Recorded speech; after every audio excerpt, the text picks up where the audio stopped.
and welcome to the Geekscast. I am Tim of Not Another Reviewer, and with me, of course, is Matt from the Sofa Reviews. Hello. And as I said, we are the Geekscast. We don't have any guests with us today, as we normally would, but nobody of Geeks at the Round Table is currently available, and we don't have enough viewers to pull anybody else. So... Are we actually live? Because we appear to be offline. We are streaming. I don't know why it's not. Well, it might be the lag. There is a little bit of lag. Unless... Just says offline. It does. That could be a problem. Hold on, let me see if I can stop streaming and start again.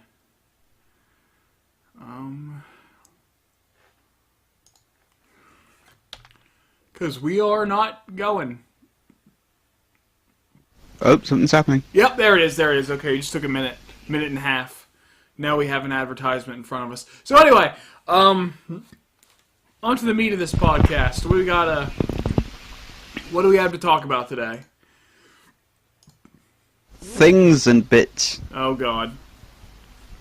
That sounds very non-committal. Great.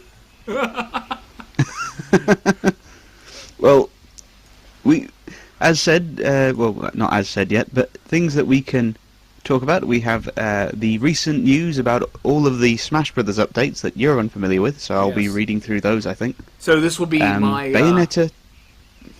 It'll be my... This will be your... my genuine reaction to just finding out this stuff about Smash Brothers. So yeah, that'll be pretty cool. Yeah. Even though I'm not really also, a Smash Brothers guy, but okay, go on. Bayonetta 2 just came out, which I have, but have yet to play, but I've been playing Bayonetta 1, because I got the special edition. Right. Which came in a big book-looking box, which is a book from the game. The Book of Shadows edition, right? Yeah. Is that what it is? Yes, the Book of Shadows. I haven't played Bayonetta before. But yeah, it's so far anyway, the first one. Obviously 5 years late to the party, but shut up. Right. We have... basically, it is very reminiscent of Devil May Cry, but in a very good way. And I just really like Bayonetta's character in it so far. She's a lot of fun. I have never played Bayonetta, but I'm actually excited about Bayonetta 2 as well, so... I want to play through it quickly, because I want to get to Bayonetta 2, and I know Bayonetta 2 has co-op, and that just gives me memories of, like, Golden Axe or Streets of Rage, and I just want it to happen. Right. Plus, you got, like, Nintendo-themed outfits with special abilities. Right. So, for example, in the first one... go on, sorry. I saw for the second one you get, like, Link's outfit and Star Fox's outfit and all sorts of other stuff like that, and, like, Star Fox's outfit has a tail. Yeah, I mean, right off the bat with the first one, they've included Princess Peach, Princess Daisy, a Link outfit which comes with a Master Sword, and Samus Aran's armor. They're all stylized to suit Bayonetta. So the Princess Peach and Daisy outfits are more like cocktail skirts more than anything. Right. But the cool part is when I've only been playing in the Peach outfit so far, but all of the halos are replaced with coins, and considering the halos seem like a reference to Sonic, that's kind of funny in of itself.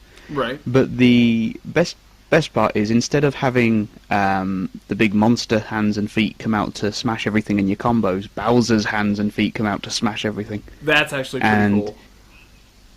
Yeah, especially as in an interview they were talking about it with Nintendo, or they were referencing a conversation they had. Is it actually okay for us to have Bowser killing angels in our game? And Nintendo were like, sure. Yeah, I mean, fuck it, whatever, let it roll. But yeah, a lot of fun so far, not very far into it though. Has some moves from Virtua Fighter, which makes me happy. Right. Or at least one move from Virtua Fighter. But yeah, so far there have been Sega references as well, such as Magical Starshine, I think it was, from Outrun, while driving a red car through the city. Yeah, I like Sega. Yeah, Oh, apparently we're having issues with the video right now, so I'm going to stop streaming real quick and then bring it back up. Because I'm having issues as well. Can you still... see if they can still hear us at least. Okay, one sec. Yeah, I'm just going to go ahead and stop the stream for 1 second. And then I'm going to bring it back up. I just put in the chat to see if they can actually hear us. Because I don't... Oh, jeez. We had 9 people viewing, and now it's all gone. That's kind of sad. Wow, really? Yeah. Total views 24. Well, that's, We have an audience. I mean, we've only got 2, but... Oh, they can't even hear us. There's nothing... Oh. Yeah, I just had to stop and restart the recording and restart the streaming and everything. I had to restart everything. I think Twitch might be crapping out on us today.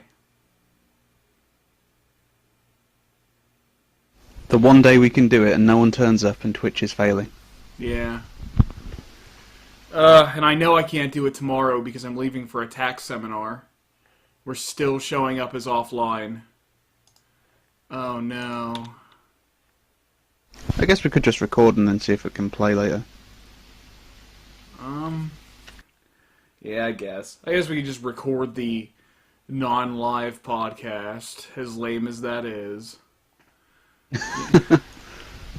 You mean like the old ones? Yeah. Why do we have 9 viewers now? I don't know. Maybe we should try one last time, see if there's anything we can do. Alright. I'm gonna just close out of Open Broadcaster and open it back up and see what happens.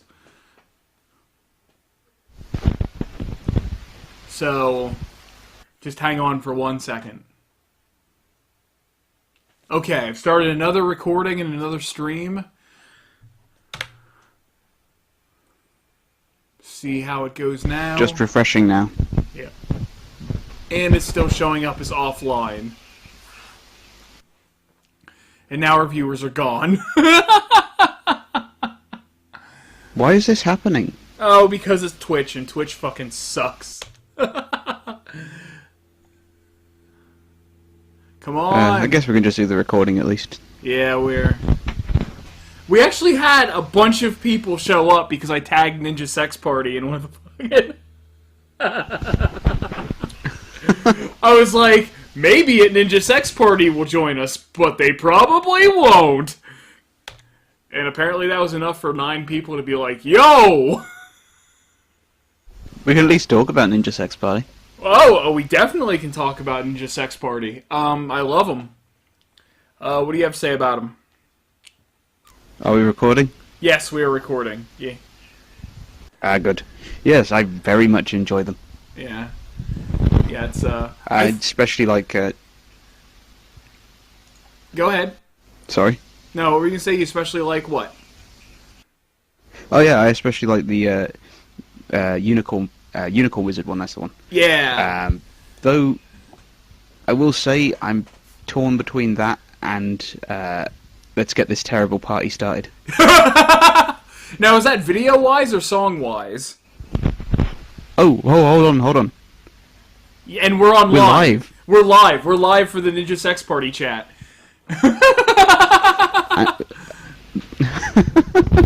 Although we're green. Yeah. I don't get that,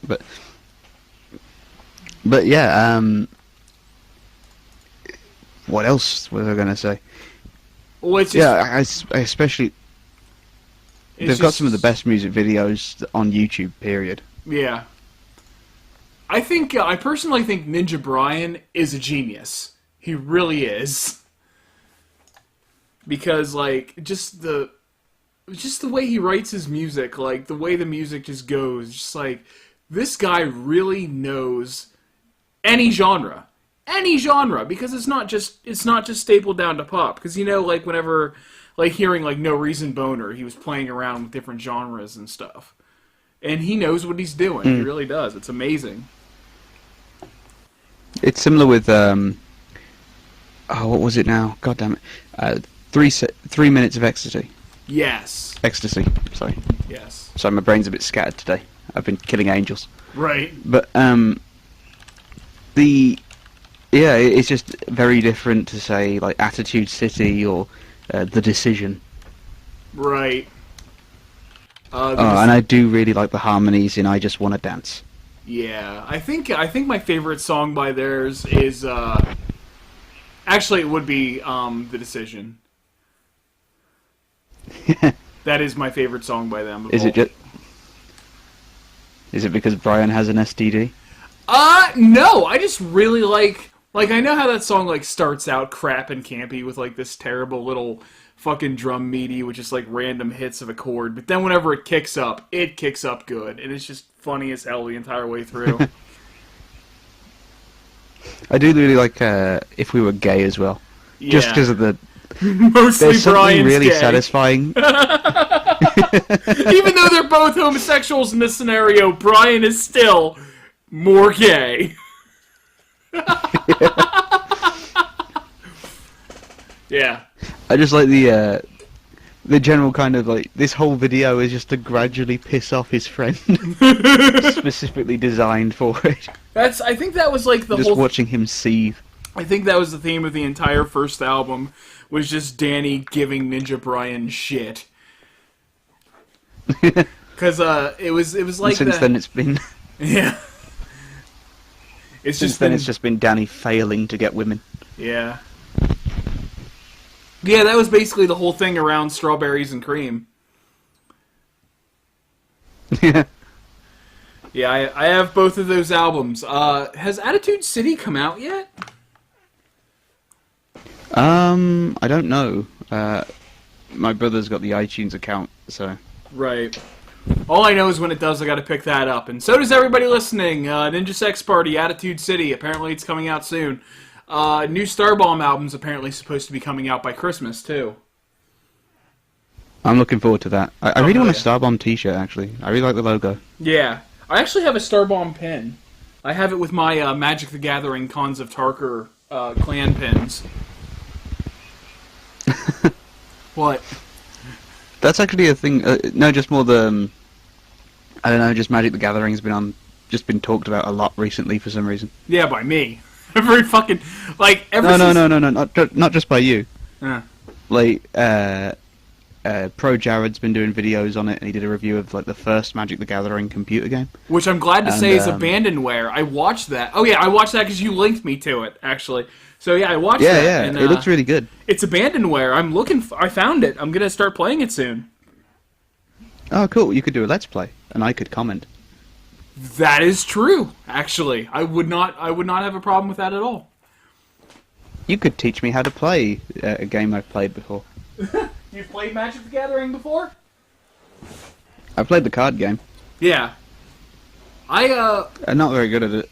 I'm not very good either. I try to not like fall into patterns that everybody else is using, but unfortunately, with how powerful the Sylvan Caryatid card is, I can't live without it. I pulled one. I need two more.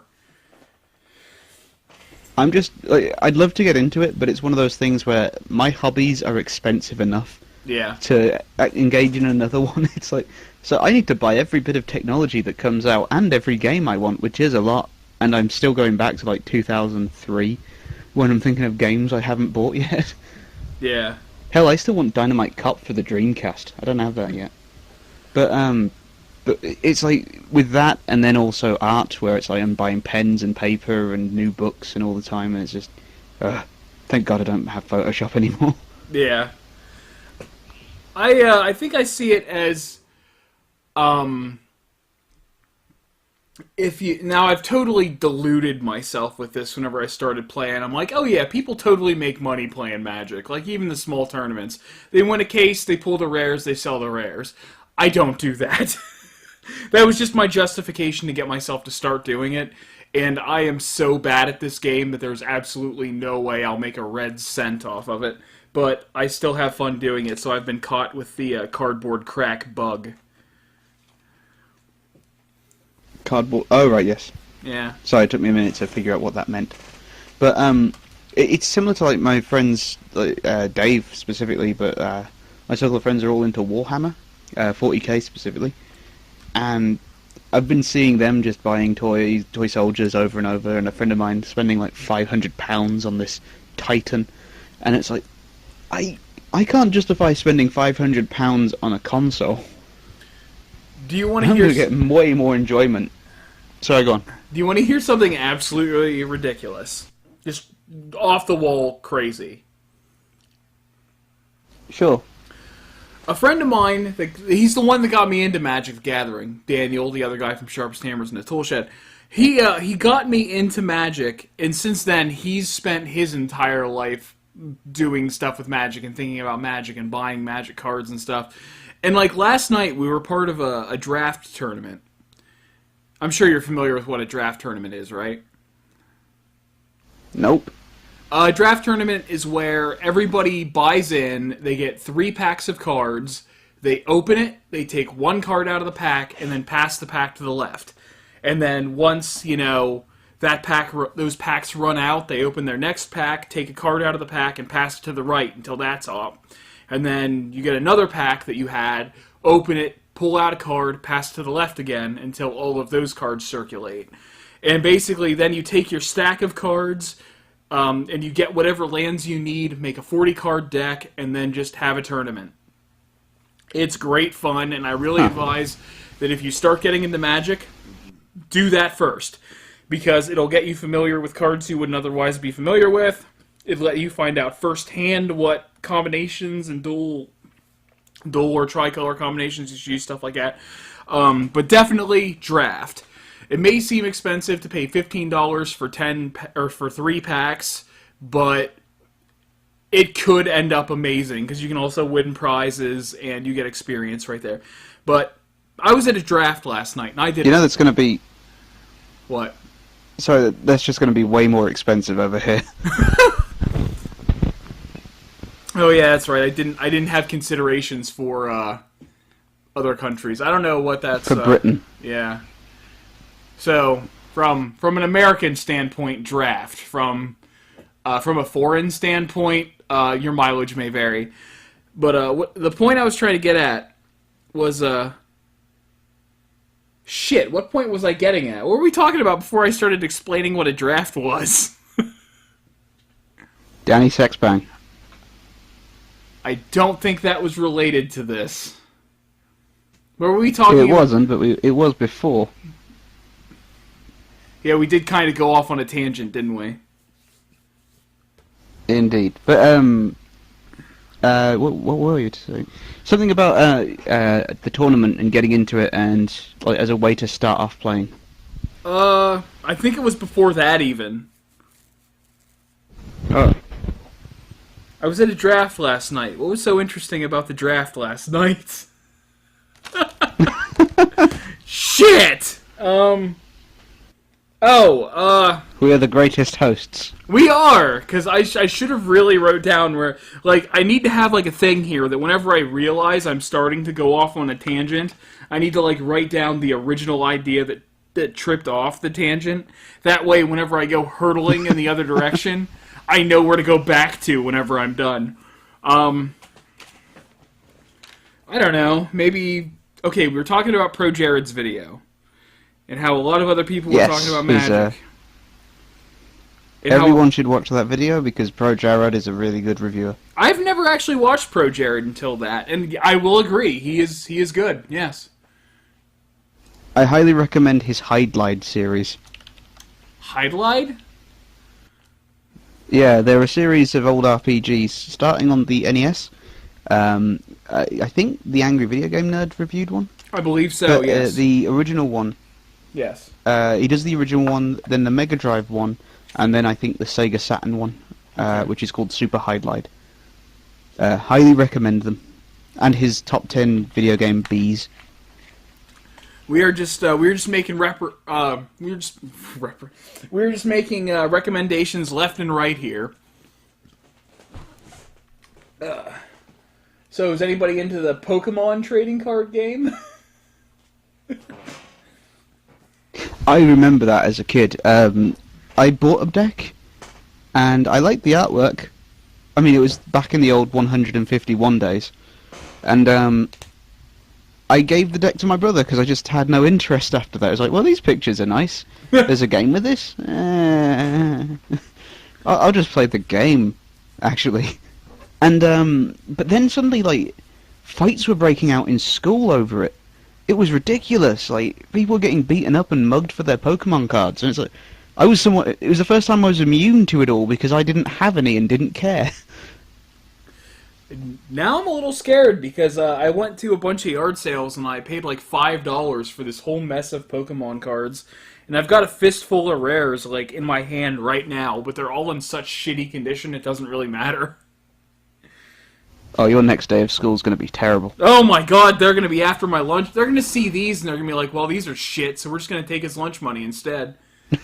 No, I'll be in gym class and be hungry.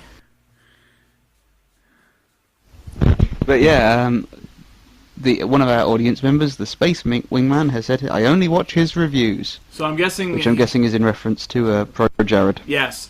So we actually have an I don't know if he means he only watches...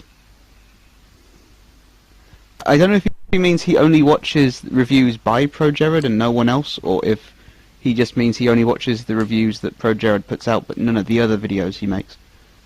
Probably. I mean, if he only watched Pro Jared's reviews and nobody else's reviews, then we would wonder why he doesn't watch ours. We'll probably just never. Why are you here? Why don't you watch our reviews? Okay, so yes to Pro Jared. Oh. Doesn't quite answer the question, but either way. Just like, whose side are you on? Yes. Wait.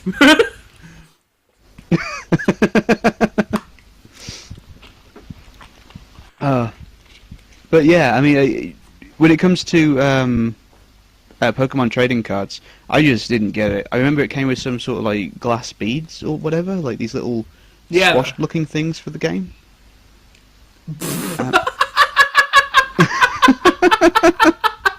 The audience member that's much funnier than we are just said that he doesn't watch our reviews because there is no Pro Jared in it.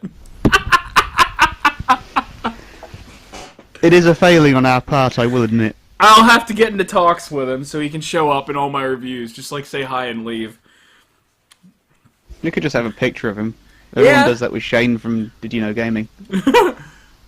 I wonder if I could. I could probably get an okay for. I'd have to ask for it, but I can probably get into contact with Spoonie to see if he'll let me just like, if I ever make a new theme tune, just to like slip him waving into it. I don't know. Just be like, he has absolutely nothing to do with the show. He just follows me on Twitter. So. A friend of mine apparently is friends with someone that knows Film Brain. Really? Which.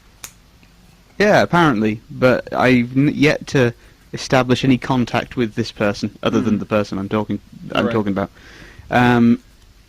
But yeah, I've often wondered, like, what would Film Brain think of my videos? Because I kind of like his. I say kind of like. I like his Bad Movie Beatdown. I think his projector videos are a bit too serious review for my tastes. Okay. Well, maybe you should. Nothing against his opinions on films and whatnot. Maybe you should try to get into contact with him. Yeah, maybe, or maybe I should go and get in contact with friends I don't talk to. Yeah. That would also help.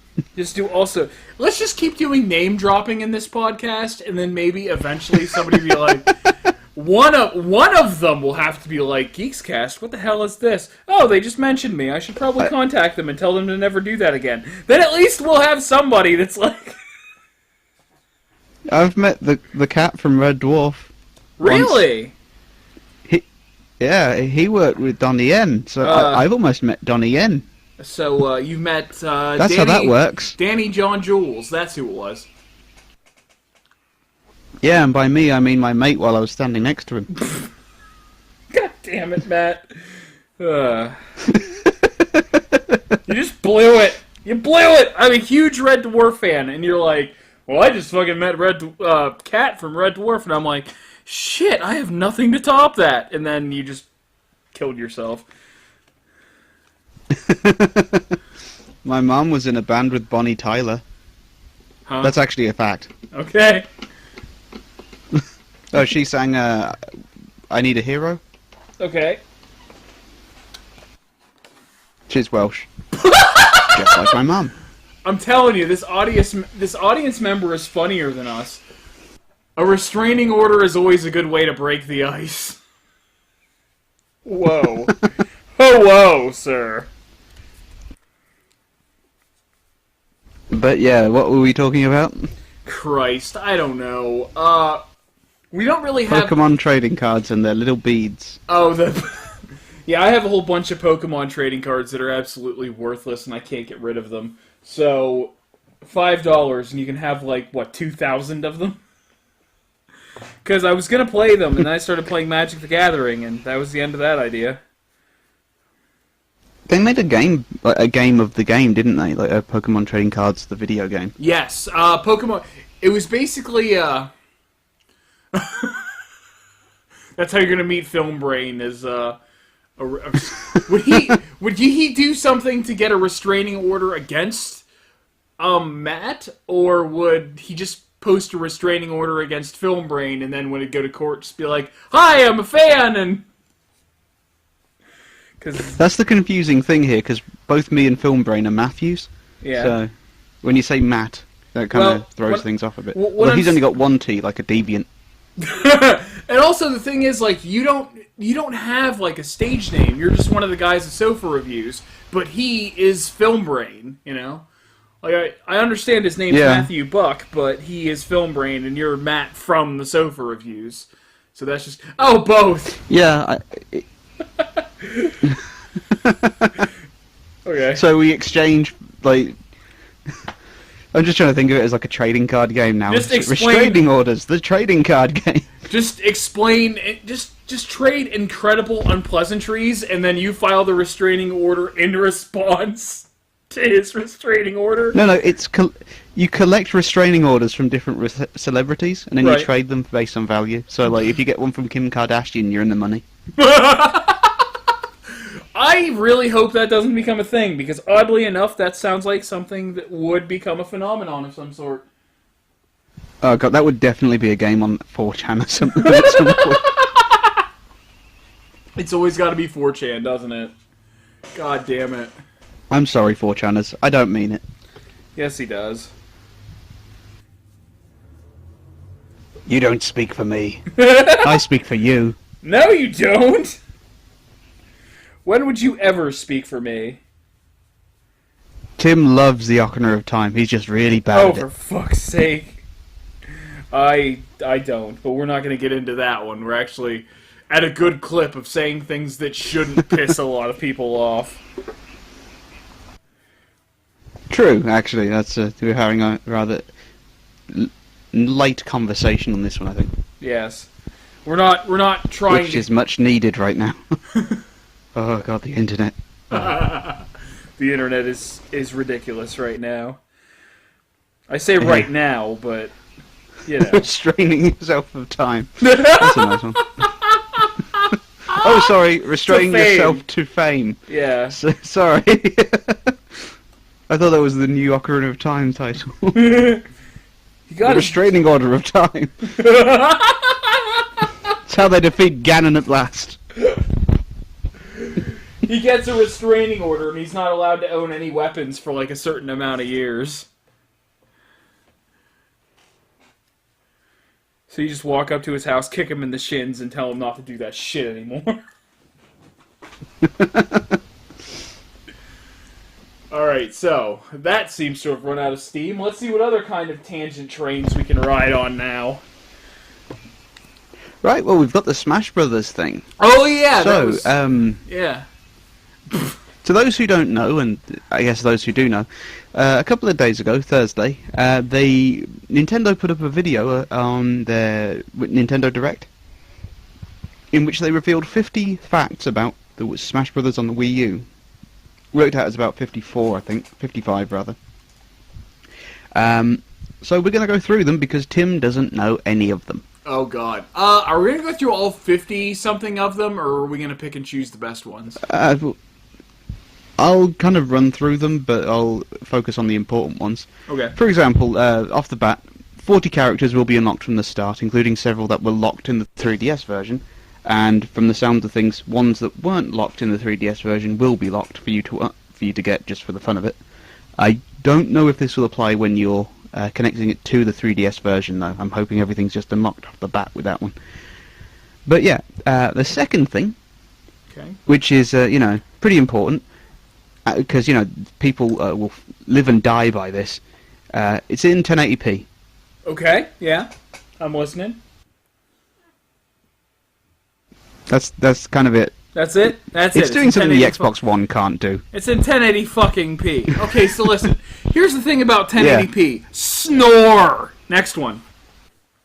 It's more just the internet reaction that's been going on. What was the resolution of our fucking games? Like, Nintendo was like 640 by fucking cow shit, Fuck! Who cares? 1080p, it's great. Woo. If I ever do a recording capture of it, I can do it 1080p without having to upscale it for YouTube. Fucking woo. Next. Okay, they've decided that they're going to do, instead of 4-player mode, they've changed it. Well, you can still play 4-player, but you can now play up to 8-player locally. Jesus. That would be a fucking you can sight. Plug in, if you...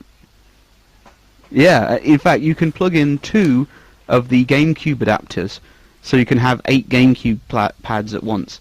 That's going to be kind of impressive for like local tournaments and stuff if they want to just have like 4-player free-for-all or something, or 4-on-4 teams. That'd be awesome, actually. Yeah. The only problem is finding that many GameCube controllers. Have they repackaged those yet? Yeah, they're actually releasing some new ones, Smash Bros. Specific ones that plug into the GameCube port.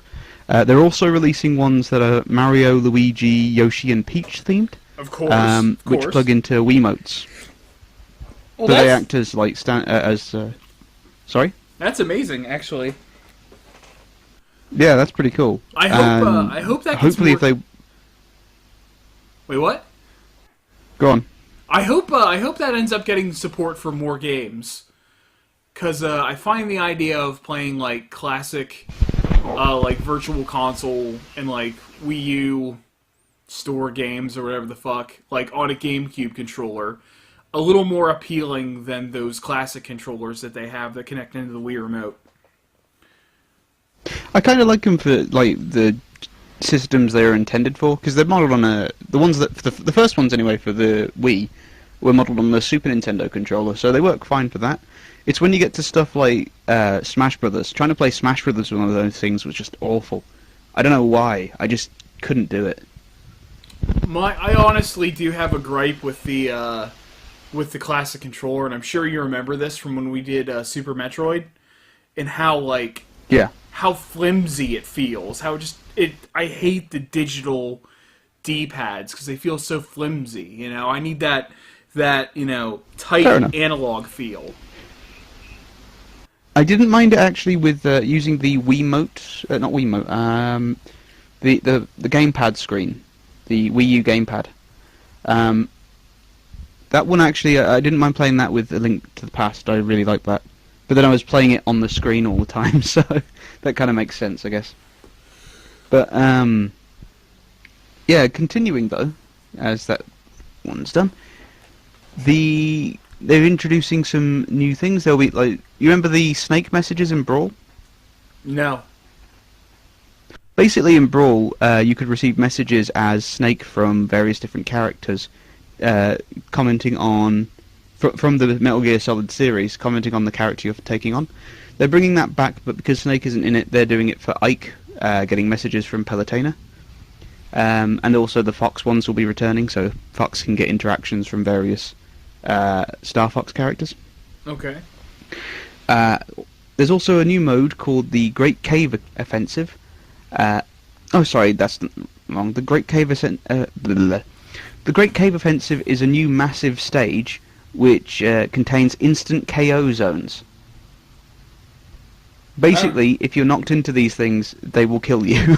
I don't know what to think about that, but I'd have to see it. Yeah, it's going to be interesting. There's the Jungle Hijink stage, which will have foreground and background areas to fight on, and you can go between them with blast barrels from Donkey Kong. Okay. One thing that they had with that is that when you use them once, you'll be on fire. If you go into them while you're on fire, it doesn't hurt you when you're on fire, but if you go into them while on fire, they will explode on you rather than launch you. But it means you can have fights in the background and foreground without interacting with each other, which could be cool. Okay. Let's have a look. The Wii version will have more stages than the 3DS version. Hey! Mario Circuit, Woohoo Island, The Wrecking Crew, and several returning Brawl stages. In fact, not just Brawl stages. In the video, they showed off the temple level from Melee, which was one of my favourites. Wii U supremacy! Yay! Even though I have a 3DS right here. Not that Melee was one of my favourites, I just mean the actual level from the... whatever.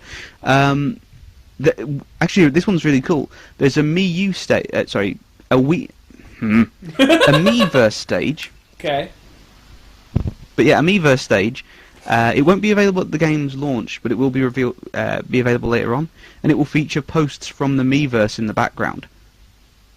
Okay. So that could be fun. Yeah. Pit's down taunt in Palutena Temple will activate conversations between characters. That's already been said. So what was I bringing up earlier? 1 second. Okay. Sorry, I got to reread what I might have jumped to a conclusion earlier. Okay. Da da da da da da da. Oh, sorry, that was it. To compensate for the 8-player Smash, some new levels will be introduced that are huge to compensate for them, Right. including Palutena's Temple and Big Battlefield. However, it takes advantage of the resolution. I don't know if I can get. The one that really stood out to me is there's a giant one based on the original Donkey Kong, and I think it even features the original Donkey Kong up in the corner. Oh my god. Like Please using tell those me same old graphics as well. I love it. Please tell me there are barrel hazards. I hope so. It would surprise me if there wasn't. Yeah. It wouldn't surprise me if they just combined all the levels from the game. I mean, it's a great game anyway. But, what else? Yeah, Metal Face from Xenoblade Chronicles will be appearing in the Gower Plains stage as a hazard to attack people, and he can be KO'd. Similarly, in the Pyrosphere stage from Metroid, Ridley will appear, and you can get him to team with you. And you can KO him as well, which will earn you a point. The Pyrosphere stage? Yeah, it's from Metroid. I'm guessing Other M. If they're bringing back memories of the Pyrosphere stage, if it's from Other M, they don't wanna. That's like the most cringeworthy part of Other M. Yeah, the game's pretty. Listen, I will say this. Samus, like, what they did with Samus's power suit looked amazing. Ridley looked like crap, but pretty much everything else looked pretty good. But Samus's suit looked really good. Apparently, if he absorbs certain chemicals, he'll become Meta Ridley as well, so he'll be even more powerful. I don't think that's how Coin it battle works, returns. but... Anyway, coin battle returns, so whoever gets the most coins win. Stamina matches return, which is pretty cool because it's just basically a fight to the KO kind of thing. Knock someone out by beating them up. Though, kind of defeats the point of Smash Brothers in my opinion. Special Smash returns. Can't remember quite what that... Oh, well, that's where you can just customize things, I think. Item frequency can be adjusted. My Music will allow you to change the frequency of different songs. Menu music has changed, blah, blah, blah, blah, blah. The Wii U version will have far more songs than the 3DS version. Yeah. Nearly all the songs from the 3DS version will be included. And more composers were involved in the making of the Wii U version. Okay. Collecting... This one comes back from Brawl, I think. Collecting CD items will add songs to your library. Songs can also be won through challenges. Oh, by the way, because I'm reading directly from it, this is from the site nintendonews.com. So credit where credit's due here, because this is their article. And what else is here? More composer, so I have to go back down, so it went back up. Here we go. The challenges in the Wii U version will be more involved than the 3DS version. Classic mode will be very different from the 3DS version. It's no longer choosing your path based on your performance instead. You can still bet gold. Classic mode can be played with 2 players. So this is actually one where it's quite different. So instead of like a standard arcade mode where you just go through a path of fighting different enemies, enemies appear on a big sort of board as trophies, and you have different battles to go and take them on with. And you move from sort of battle to battle across this like, more open plane. And of course it's more difficult the more money you put down on it. But the rewards are better for it. So if you've played the 3DS version, that's what happens in that one, but it's a linear path rather than this sort of open playing field. Can you hear me? Yes, I can hear you. I'm following along. Okay. Clearing classic mode will show a short movie, which is just basically a collection of little clips of whatever character you played as. Okay. I think that's what it was in Melee as well, and Brawl. All-Star mode switches things up. Instead of fighting characters in chronological order, you fight them in the reverse chronological order. Oh, jeez. So you started off fighting Pac-Man, Mr. Game & Watch, Mario, Donkey Kong, Luigi, and Little Mac, and now you'll start off fighting people like Lucina from Fire Emblem, Robin from Fire Emblem, Wii Fit Trainer, and Dark Pit. Oh, and Grey Ninja from Pokemon X and Y. Huh.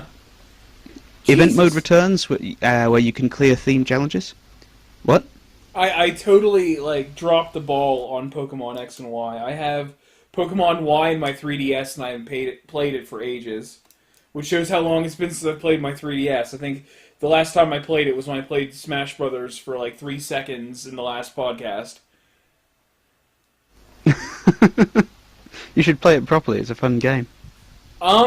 Too busy playing Magic the Gathering, and then whenever I get a break from that, World of Warcraft, and when I get a break from that, I'll be probably playing Chandelar. So Those aren't real games. Smash Brothers is real games. whoa, them's fighting words, sir. We can settle it in Smash. We can. We both have Wii U's. We do, and 3DSs. Yes. But yeah, continuing with the list, event mode returns where you can clear themed challenges. 2-player event battles are included. Challenges are arranged on a map rather than linearly. Can't speak today, so I shouldn't really be reading a list of 50 things. But yeah, Smash Tour is a new board game mode. Miis are your tokens. You excuse me, and a spinner determines what space you occupy as you collect fighters. Fighters can be powered up, like in Smash Run, which sucks, by the way. This battle can be a stock match. The final battle will be a stock match where all the fighters you've collected. With all the fighters you've collected. More fighters means more lives. That's actually a really cool thing, in my opinion, where you have to sort of build up a team and then kind of acquire new characters and get them stronger and so on, and then have everyone face off each other after this board game is finished. This is way cooler than Smash Run, where you just run around a big map for a while, getting the shit kicked out of you while computer control characters stock up on a huge amount of stats, and then you do a Smash Run finale. A battle at the end, which isn't necessarily a battle. It could be a race, or it could be climbing up a thing, or it could be some other bullshit that I don't care about. So round 1 fight apparently, in the comment section. But yeah, so Target Blast, now the second blast will be bigger and it's heavier. There's 3 stages of Target Blast. Stadium mode now is multiplayer. I forget what Stadium mode is. Special Orders is a new game where Master Hand and Crazy Hand issue challenges through tickets, which you earn rewards. Which earn you rewards, sorry. Right. Master Core returns, which is the new boss who can take different forms, and his new form that he's been introduced with is Master Fortress, in which he becomes an entire stage which you have to fight through to find the core to defeat, which is actually pretty sweet. And sounds a lot easier than 9.0 intensity on Smash Brothers 3D. The Wii U version will be compatible with 7 different types of controllers, Wii Remote, Nunchuck, Wii U Pro Controller, GameCube Controller, Wii Classic Controller, and Wii U Gamepad, and even the Nintendo 3DS can be used as a controller. Which is pretty cool if you've been getting used to the 3DS. The GameCube adapter will allow you to play with GameCube controllers, because otherwise it'd be redundant. Right. And a Nintendo 3DS can be used as a controller. Just, god damn it, that was already done. You can transfer custom fighters, Mii fighters, and equipment linking the two versions. The Wii U version will have more trophies than the 3DS version. Final Smash trophies are featured as well. All new trophy box to display collections. Oh, this one's actually cool. There's a photo studio where you can set up trophies to create images, but then, which is number 39, I think. No, it isn't. 38. Then you can actually draw pictures around the photos as well and post these cool images that you put up. This might not be interesting for everyone and might sound like a kiddie thing to do, but considering I like drawing, my bias is pretty clear. Right. So any kind of attempt to add drawing, and it does become relevant later on, so I'll explain that later. Trophy Rush can be played with 2 players cooperatively or competitively. Masterpieces return, where you can play brief demo. Oh, that's actually pretty cool. In Brawl they did this. Basically, every character, or I think every character, if they have a game available on the eShop, will have a playable demo of that game for you to play in Smash Brothers for free, and then if you want to, you can go to the eShop and buy the full game. So if you've never played Super Metroid before, but you'd really like to try it before you buy it, it will be a small demo on Smash Brothers Wii U. If you also haven't heard of emulation, of course. Super Metroid is a game that everybody should play and buy to play, because it's like $5 for the Wii U. Seriously. It is an amazing game, and buy it, play it. Same with Earthbound. Earthbound is fucking $5 for the Wii U. This shit is ridiculous. This console I actually have... Huh? I have Earthbound, but I've yet to play it properly. I have the original Super Nintendo cart, and I've played through it entirely, and I love it, unconditionally. It didn't come out here. Yeah, Earthbound's one of those elusive game series. It's like very limited release, and Nintendo doesn't want to do anything with it. Which is strange, because they've made the Mother 3 like 5 years ago, 4 years. How long ago was it? I don't know. 8 years ago. But they made the third one at last, and everyone decided to translate it before Nintendo could. But where are we now? The new Amiibo figures can be scanned to join a game. Basically, for those who don't know, the Amiibos are these toys, or statues rather, kind of basically buying the trophies as physical forms from the game, of the various characters. These can be scanned into the game, and you'll get sort of a version of the character that you can customize and train up, and then take to other games, and it stores all the data and so on. I'm mostly interested because I like these little statue things, and, well, some of them don't last very well, and I'd like them to have stands. I'm looking at a figure I have of Knuckles, who's lost his foot. Anyway. The Wii LAN adapter is compatible with the Wii U, thus meaning you don't have to worry about Wi-Fi. Though I don't know where you'd be that wouldn't automatic have Wi-Fi. notifications. Well, it's more that Wi-Fi is less reliable than a direct connection. So when you're playing online, it's you're much less likely to have lag. Yeah. Not that I've noticed. As it turns out, my 3DS seems to get much better connection than my fucking PC. But whatever. I could talk. I'll have to talk to Sky about that one. Anyway, automatic notifications will appear on the main menu. 2 players from the same Wii U can team up in the For Anyone mode. So basically that means that 2 local players can go online together to fight anyone as a team, which is actually pretty cool. Yeah. You can host your own online tournaments,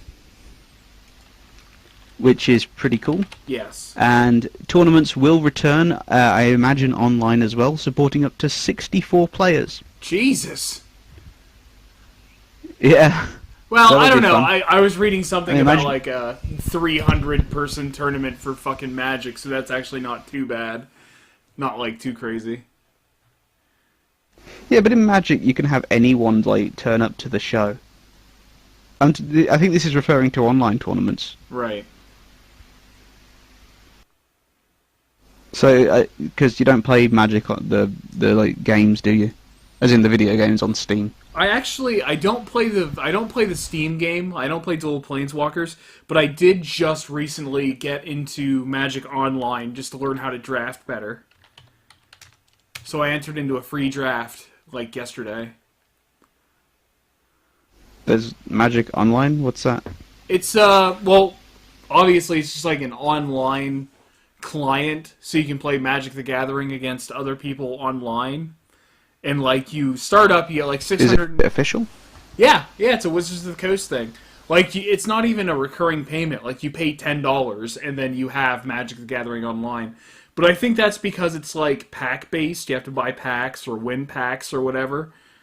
So I'm doing like newbie drafts to try and get a few packs here and there, and then see if I can get rares. But I don't. Is it like? What? Sorry, go on. I don't think you win rares from newbie drafts. I'm not entirely sure. I haven't gotten one yet. I opened 3 packs, not a single rare. So I think rares are much more elusive in the digital format than they are in the real packs. Unless, of course, you're like buying real, like the real digital drafts and not just the 5-card newbie draft packs. Space Wagon Man has said that he played the Planeswalker 2012 version on Steam. It was cool. I actually have that, and 2014 version, I think. Took me a while to actually get them to work, to be honest, because my monitor doesn't like them. But yeah, I like them. I wanted to play the Duel of the Planeswalkers 2015, but it's not the current set, so it wouldn't really help me in regards to like current play, because it's like M15, Theros, and then like Soul of Ravenica, Gatecrash, and something else. Because Theros and M15 are current, but none of the other ones are. They're all not legal anymore. They've rotated out.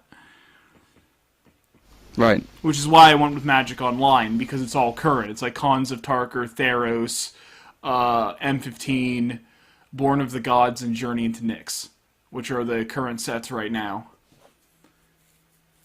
Oh, shit! Shall I continue with the lists? Yes, but What? whenever... How many more do you have left on the list? I'm currently at... Which one was I on? I'm at 47. You started... Which one did you start at? 1. Oh, okay, good. Yeah, keep going. I'll remember this. I'm going to write this down. I'll remember this for when you're done with the list, which will be pretty soon. I actually remembered what I did that whole big draft fucking tangent for, so move on with the list. Okay. The Wii U gamepad can easily can display action from the match, so you can use it as a secondary screen to just watch it with, or you can use it to display alternate information, so you can have it set up next to the screen. So that's a thing. As mentioned earlier, taking photos with the Wii U gamepad allows you to draw on them. The Wii U version will support voice chat through the Wii U gamepad microphone. I have no idea if that means you can use a GameCube pad and it will still pick up your voice, or if you have to be playing with that particular pad in order to be heard. However, it only works during the in-betweens of battle rather than the battle itself. You can't speak to each other while fighting. Right. I guess that's trying to tone down trash talk and whatnot. Yeah, that's actually... I see that, yeah. As number 50, they've still got a few more to go. Okay, go ahead. This one's actually really cool. The level creator, stage builder, returns from Brawl. However, instead of it being like boxes and levels just generally looking crap, you draw the stages. So you freehand draw them with the gamepad.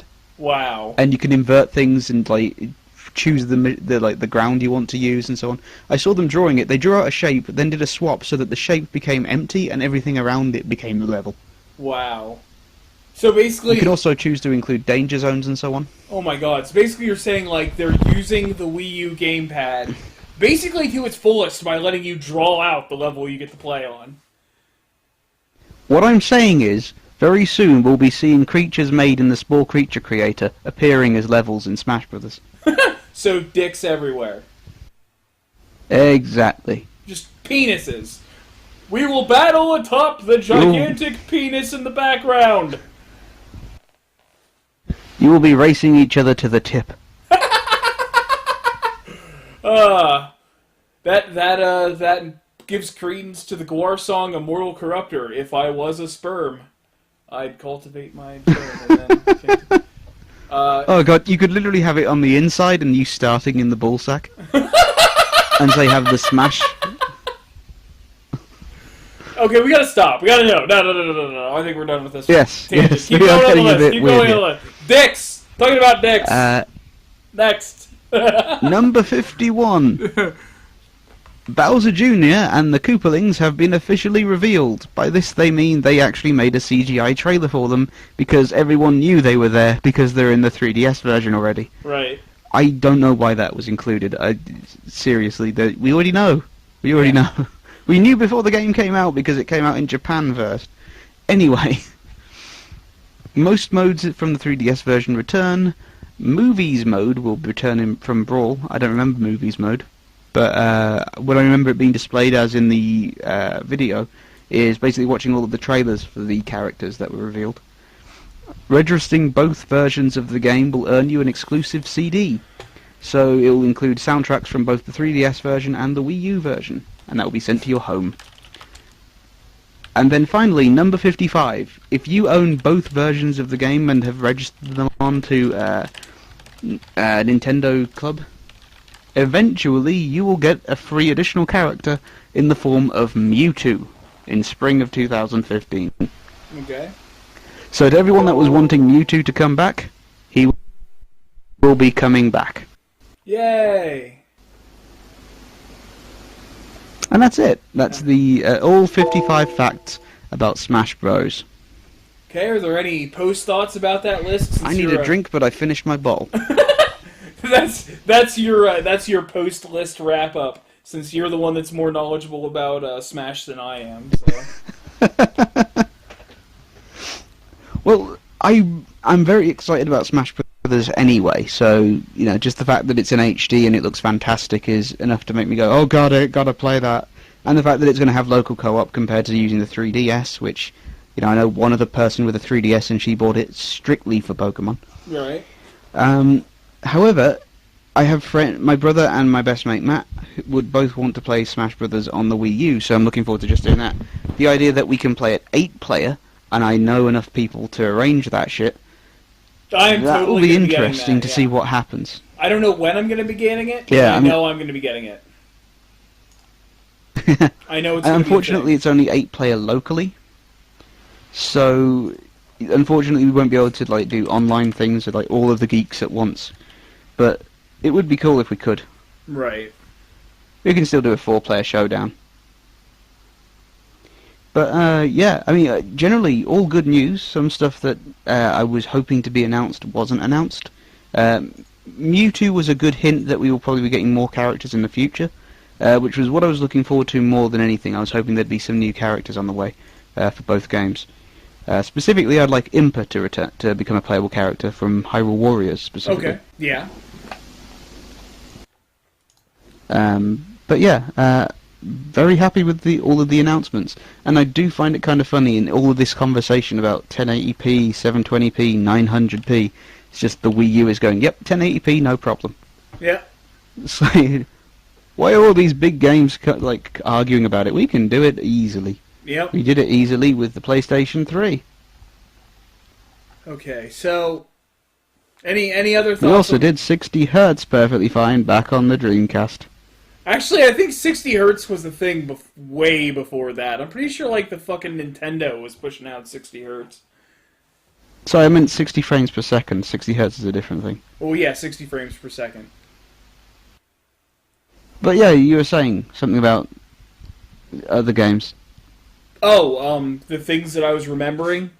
Actually, I wanna throw something. I'm gonna use that as the whole teaser thing. I started this big story and it got me all excited. But I'm gonna talk about something else really quick. Something that makes me equally excited. Do you know anything about the 3D Realms anthology? Is that gonna no? The 3D Realms anthology looks like a return of all the old Apogee games and some of the older 3D Realms games, all being released in a huge bundle for $20. Just to double check, 3D Realms are the people that made Duke Nukem. Yes. Okay. But like this thing on comes the same page then. This thing comes with a bunch of shit like Alien Carnage, Arctic. Actually, I'm going to skip the ones I don't know and go with the ones I do. Both Blake Stone games, 2 Commander Keen games, Cosmos Cosmic Adventure, Crystal Caves, Death Rally, Duke Nukem up to from the first one to the Manhattan Project. Monster Bash is in here. Raptor, Call of the Shadows, Terminal Velocity, Wolfenstein 3D, Shadow Warrior, Rise of the Triad. Just a whole bunch of, I think it's 32 games in here for $20, and they're all from at least somebody's childhood. Like, if you didn't hear of all of them, you at least heard of a dozen of them, and it's really cool. Like, 3D Realms is coming back with I think that. I have a lot of them on GOG. I do too. Actually, I don't have any on GOG, but I have a few of them on... I know I have the Duke Nukem ones on Steam. The Death Rally was re-released as Abandonware. But Terminal Velocity, I haven't been able to find, so I might jump on it just for Terminal Velocity. Yeah, I mean, I bought the Elder Scrolls Anthology a while back, mainly because, although I owned Morrowind and Oblivion and Skyrim, I could finally have disc versions of Arena and Daggerfall, even though they're free to have. Oh, I yeah. wanted those discs. I did the same exact thing. I downloaded them, never installed them. I had the other 3 games. I had the complete versions of the other 3 games, and I'm like, physical versions of Arena? Yeah! Because I got this, I think I got this for $40 when it was $80 everywhere else. I got it for $40 from a Target, and it was awesome. Yeah. Yeah. There is just something about owning the physical copy of a game that just makes me happy. I mean, it's like, I've got Pop and Twinbee on the Super Nintendo. It's one of my it is my favourite shmup, if you're not counting Space Harrier. Right. Basically, and my Super Nintendo just crashes every time I try to play games now. The logical answer is to just buy the much cheaper version of it on the Wii U and play it that way. The part of me that doesn't want to do that is, no, I own the game, I just need to rebuy the whole console again, which is going to set me back about £50 because I can't find it for any good quality deals. Well, I'll tell you what, the store that I frequent has a Super Nintendo for sale, but I honestly think they're asking way too much for it. But if I can haggle down the owner and figure out a way to work out some sort of store credit thing, I'll probably get it and send it to you. It's the second generation one, it's the smaller one, so it should be easier to ship, just so long as you have all the peripherals already. It's more the problem with the actual system, Okay. with it being PAL territory and all. Oh. Well, the only difference between PAL Super Nintendos and English Super... Actually, here, let me look at it. I don't think that's even a thing for the second model. Let me look. Yeah, that wouldn't be a thing with Model 2. Because the only reason why... It's a physical thing, not software. Because if you look at the back, you have do you have Famicom cartridges or the regular Super Nintendo cartridges? Regular Super Nintendo, but I think they're the same shape as the Famicom ones. Do they have 2 little ridges on the sides of the back? Like, do you have a cartridge nearby you there? 1 second, let me just have a look. Stuff is falling. I'm going to put my mic down for a moment, so Okay. if you want to entertain the audience. Okay. Well, the thing that I was talking about before with the whole draft is, oh, no, he's back. Okay, I don't have to worry about telling that yet. Still gonna wait a little bit. No, I'm not. Oh, he's not? Okay. So anyway, what we basically did was, after the draft, my buddy actually won the draft, so he won 7 packs. And I had the bright idea to, look to see how many packs were left in the Theros box, and I just bought the rest. So I got 7 packs of Theros, he had, 3 packs of Theros, a couple packs of Journey to Nyx, and a couple packs of Born of the Gods, because he's totally tired of opening cons packs, and he doesn't have the same love and appreciation for M15 as I do. So what we ended up doing was doing a pack-off, where we would both open up a pack at the same time, and then compare the cards we got. And I won because out of those 7 packs that I got an Ashiok, the Nightmare Weaver? Yeah. And Xenagos, the God of Revels or Xenagos the Reveler or something. The Planeswalker. Basically, I got 2 Planeswalkers, an Elemental token in one of them to give me an extra point, and I can't remember what else I got. But our arbitrary rules where we're like, this card's junk, oh, this card's cool, and then he'd pull out the same card and be like, you said this card's cool, so this card's cool. And, like, we're gonna do that whenever the next set comes out in January.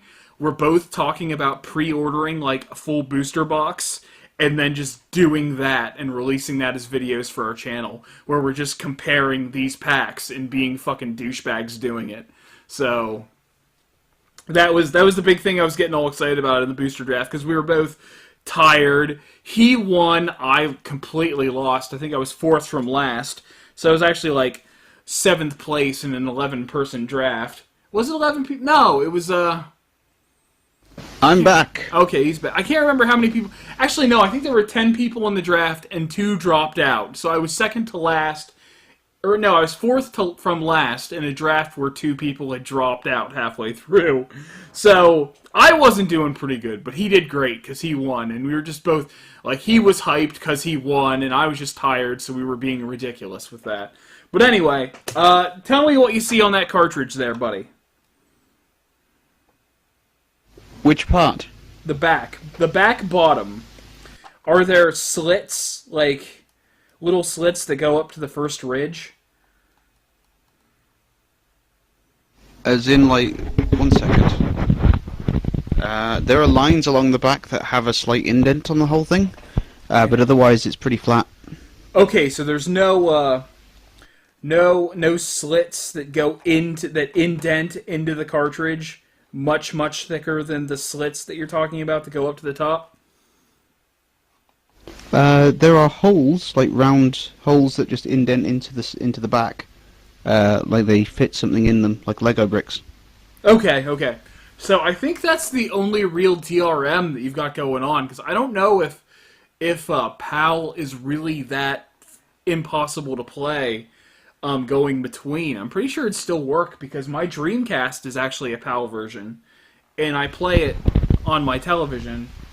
Either that or the Dreamcast is from here, but the game is PAL, because I think I have a PAL copy of Resident Evil 2, and it still works. So I don't know.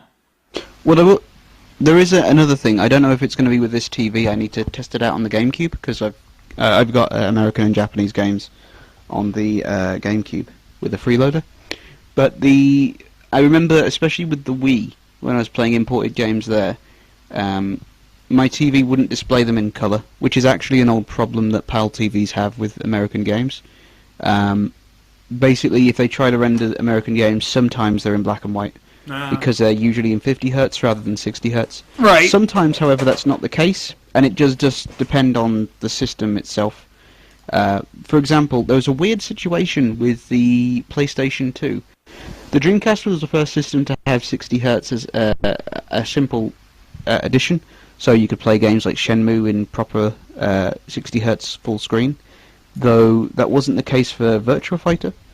But the Xbox and GameCube were both fine with it as well. But the PlayStation 2, for some reason, didn't use 60 Hz in the same way. They used... instead of PAL 60, they used NTST 60, like a weird variant, and it doesn't work on most televisions. So everything's just sort of like a weird monochrome kind of look to it, but not quite black and white, but more like everything's a slight tint of blue, but it's still like devoid of any other color. Okay. Yeah, I never It's weird. I never messed around with PAL and NTSC, like switching them around and seeing what. I don't think I ever worried about it, so I don't know what to really expect. I mean, I think it's more of an issue going from NTSC to PAL rather than the other way around. Right, because I've never had the issue, so it's probably is it. I mean, there was a recent thing I remember. What was it now? There was something that I think it was the Xbox One.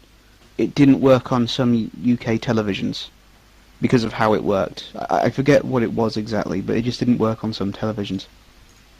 Which is weird because now everything does everything's like LCD and plasma, so surely this issue should have been resolved. Yeah.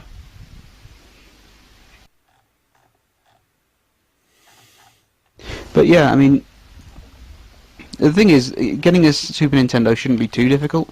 It's just trying to find one that doesn't come with a bunch of games you already own and doesn't have it's really used, it's not bad quality, but it's still probably a bit shitty. Yeah, that kind of difficulty, sort of trying to get it for a good price as well. Right. Just it's a bit of a problem, especially when you're low on money. Yeah. I am, however, holding in my hand the cartridge of Super Metroid, and it's making me happy. Yeah, that would actually make me pretty happy too. It's a really cool cover, as in sticker, I guess. I've been thinking about Bayonetta 2 since the beginning of this podcast, and I think I'm gonna break down and go buy it today. You gonna get the two game edition? Well, that's the only one, isn't it? Or is there another? I don't know. I'll have to check into that then. I think you can get them individually on the eShop. Yeah. Oh no, I gotta have the physical. But yeah, I got copy. both. Yeah. I'm happy that I got both. I don't think there's. But yeah, I mean, I don't think there's another edition. So. Okay, something that I find kind of funny as well. There was another thing about 50 Hz and 60 Hz actually back in the day. If you look at the PAL version of Devil May Cry, Dante looks like he's kind of fat. Because what it would do, it would squash the screen and widen everything. Right. And it just looks kind of shit overall. So we got a raw deal with that. Not only that, it runs slower. So games like Tekken 3 were critically panned over here because of their low. Not panned so much. It was still considered a great game. But most people were importing it from America because it ran about 30% slower than the original version. Yeah. Than the one in America and Japan. And it's like, well, that sucks. We want the actual speed of the game. Yeah. That's kind of what you need. Like, if you get anything out of the game, it's the fact that it's fast paced. Exactly.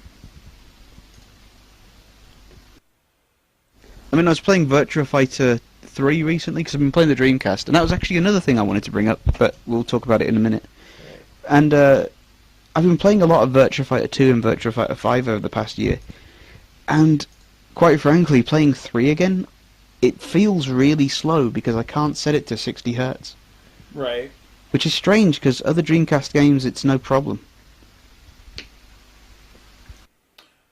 Oh god, it is a special edition I have to get if I want to get Bayonetta 1.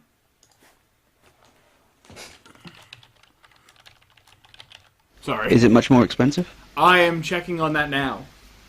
And plus it comes with special skins, and I just saw a Metroid skin that now I'm excited about. Because that's fucking cool. You can lower the visor in cutscenes. Yeah. Bayonetta 2 Special Edition. But yeah, what I was going to say while you're doing that, recently the Sega Saturn turned 20, and not long before that, the Dreamcast turned 15.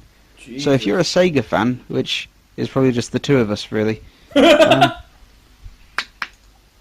it's a bit of a feeling old time. Yeah. Yeah. Yeah. Yeah. Yeah. Well, I feel old all the time for the simple fact that I've started playing a game that's primarily played by people in their early 20s or fucking teenagers and shit. And just You mean WoW? That too, yes, but I don't generally talk to people face to face. Whenever I talk to people face to face, like I do with Magic the Gathering, I can't help but notice, did this person go through puberty yet? Because, nah. Yeah, I kind of feel that way with some things. I remember going around conventions is always awkward for me because I feel like I'm either too geeky to be considered normal while I'm there to the normal people, and then there are people there dressed up as Naruto and stuff, and it's I'm too unassertive to dress up as those sort of things. Yeah. With that, and I don't care about Naruto, so yeah, fuck that. But I remember with going with the Sega. No, go ahead. Go ahead. Okay, with the back on the Sega stuff, I've been playing Shenmue again a little bit, trying to make it so that I can complete it again and finally play Shenmue 2 for a second time completely. Because I don't know why I've just not started up a second game on that, but I've always wanted to complete the first one twice, but always just put it off when other games come out. So this is like a file like 6 years in the making. But yeah, there's something really just relaxing about that game. I really love it. Like just going around buying like little toy capsules, doing like forklift truck work, beating up thugs. Something really relaxing about it. I am still in the process of trying to get a copy of it, so that I can play it and give it a shot. I highly recommend it if you're willing to put up with extraordinarily dated visuals and sound and somewhat experimental controls. The experimental controls is my biggest concern, because I wanna get first hand on them QuickTime events, the forefathers of QuickTime events.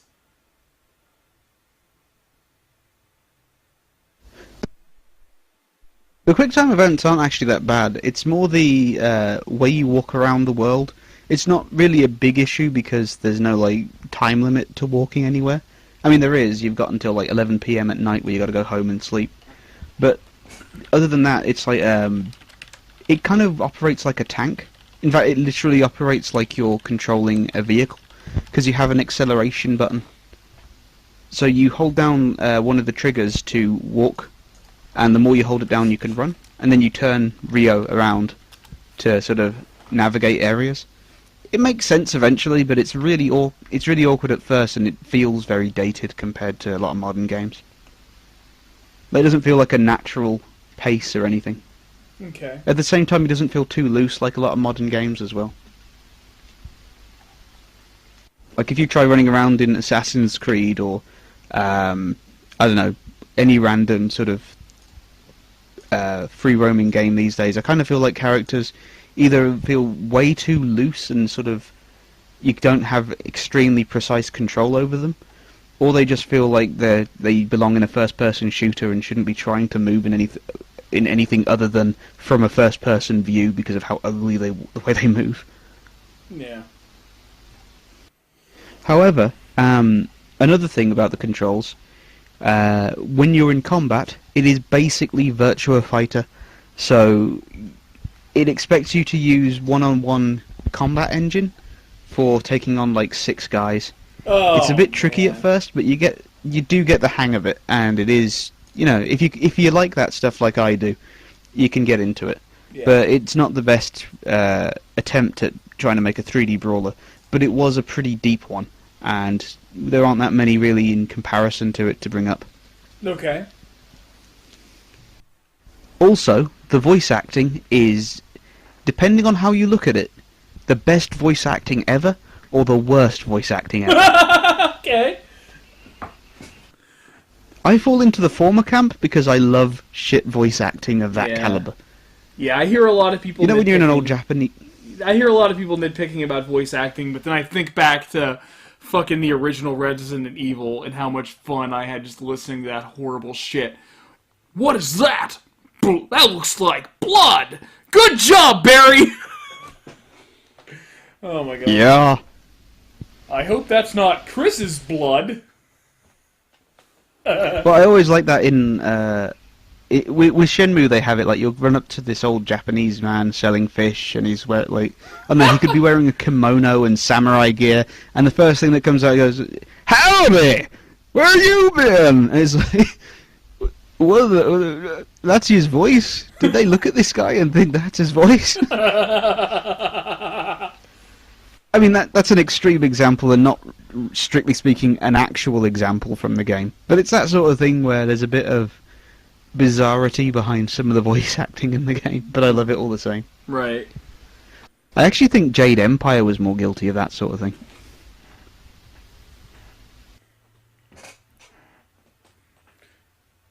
I don't know if anyone's played Jade Empire here, actually. I haven't. Of the two of us. I mean, I know how I have. I haven't, no. It was BioWare's last classic Xbox game before Mass Effect. I remember it. I've the just game never played it. Yeah, so. Yeah, more explaining for the audience. Right. But it's kind of like Knights of the Old Republic, but also not. So it's more of an action game in the combat, and it plays a bit more like a beat 'em up.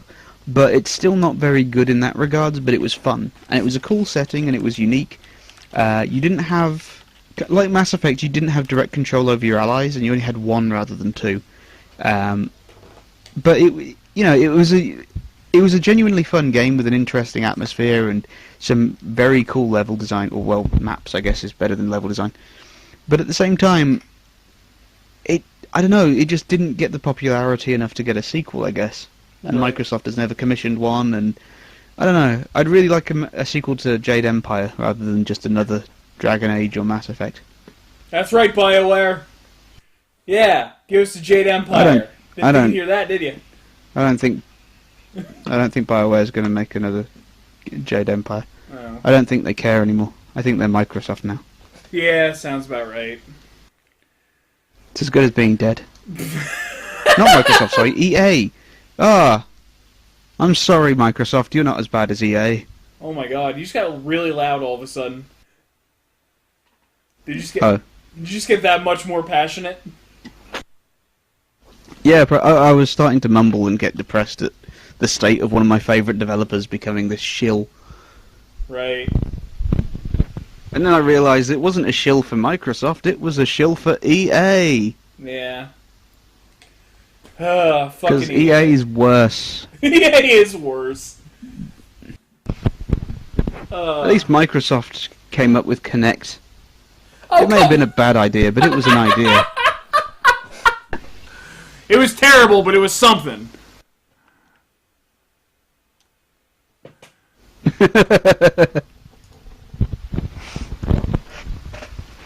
But yeah. Was there something we wanted to talk about aside from all that? I don't think so. I think we may have hit the end of this one. What do you think? Yeah. BioWare is more or less dead. By the Space Wingman. Wow. Oh wait, that's right. We have a fucking viewer, and I keep forgetting about that. I'm so sorry. Yes. We have 3. Well, 2 of them are Actually, probably two us. of those might be us. So yeah, we got the Space Yeah, Wingman. that's... We did have 33 in total, however. Well, that counts for everybody that views during each stream. So very likely the views in total are probably just the members of the Geekscast that were watching to keep along with it. So I think you guys. But yeah. Anything else you want to get into? No, I think that's enough for today. Okay. So yeah, I guess that's it for the Geekscast this week, or what is it, for every 2 weeks at a fortnight? I don't even remember. We haven't really worked it out yet. It's just worked out as every 2 weeks, and not even every Sunday yet. I mean, this Sunday has been weird. It's a Saturday. Yeah, it really has to do with my work schedule, which has been ridiculous. But hopefully it slows down by like January. I don't know. That's why you're not seeing any reviews from me either, because I have like no time for anything. I'm one of those followers. Sorry, as Space Wingman just posted, you have 2 followers. Yeah. I'm one of them. Though to be fair, we have a follower, and it might be Mike. No, I'm pretty sure it's the Space Wingman. He said so in my Twitter that he +1'd us. Oh. So it is. So most of Thank the you. geeks of the Geeks of the Round Table aren't even fans of the Geekscast, of the Geeks of the Round Table. Okay, so I think with that bit of depression, we're going to wrap this up. Thank you, the Space Wingman, for being with us through this entire rambling podcast, as they all are, and will probably always continue to be. I am Tim of Not Another Reviewer. This is Matt from the Sofa Reviews, and I say goodbye. How about you, sir? Hello.